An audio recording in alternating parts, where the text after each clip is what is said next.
Should books be banned so children are more protected, or should books be not banned to limit their knowledge and learning? No, books should not be banned so that children can expand their knowledge and education individually. From www.commonsensemedia.org, they say, the American Library Association, ALA, champions of free access to books and information, launched Banned Books Week in 1982 to celebrate the freedom to read. Libraries, bookstores, publishers, and teachers across the country use the week. This year it's September 23rd to the 29th to highlight great books that people have banned and to spark a discussion about censorship. At Common Sense Media, we think reading banned books offers families a chance to celebrate reading and promote open access to ideas, both of which are keys to raising a lifelong reader. Why are books banned in the first place? There are lots of reasons why books are banned in the first place. Ever wonder what all those reasons are? They usually come from concerned parents, school board members, or teachers. Here are just a few reasons: language, politics, sex, religion, race, alternative lifestyles, violence, witchcraft, and more. And yes, I said witchcraft. When Harry Potter first came out, many wanted it to be banned because it promoted witchcraft. From punchnails.com they say, quote, the Harry Potter books, which have sold 450 million copies, are actually the most banned books in America.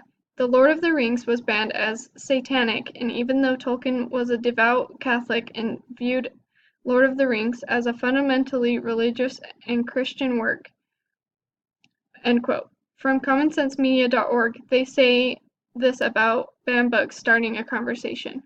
Quote, what did people find so disturbing in a book that they wanted to ban it? And to what extent was it a product of its time, or did it defy social norms of its era? For example, Harry Potter was banned by people who felt it promoted magic. Reading a challenged book is a learning experience and can help your kids define their own values and opinion of its content. End quote.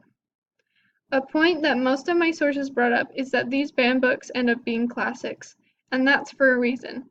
They may have such realism in the books that offend people, but what is gained and learned from the messages and symbolism is why they are classics. There are multiple sources that talked about the book The Outsiders. This book was one of the most wanted to be banned. From commonsensemedia.org they say, quote, banned books often deal with subjects that are realistic, timely, and topical. Young people may find a character going through exactly what they are, which makes it a powerful reading experience and helps the reader sort out thorny issues like grief, divorce, sexual assault, bullying, prejudice, and sexual identity. The compelling teen rebels story, The Outsiders, has been banned, yet many middle schoolers cite it as the book that turned them into a reader, end quote. This goes to show that banned books, even though they may have triggering topics, can have an incredible impact on readers and can teach them deeper lessons about life. Censorship is happening everywhere, and it is taking opportunities from readers every day. From ALA.org, they say that patrons and parents are the ones who challenge materials the most. It is 42% patrons and 32% parents. They are taking place 56% in public libraries and 25% in schools. Out of all these places, public libraries should give their readers the freedom to read whatever they would like. They are public and for everyone, so the reading should not be censored or banned. Thank you.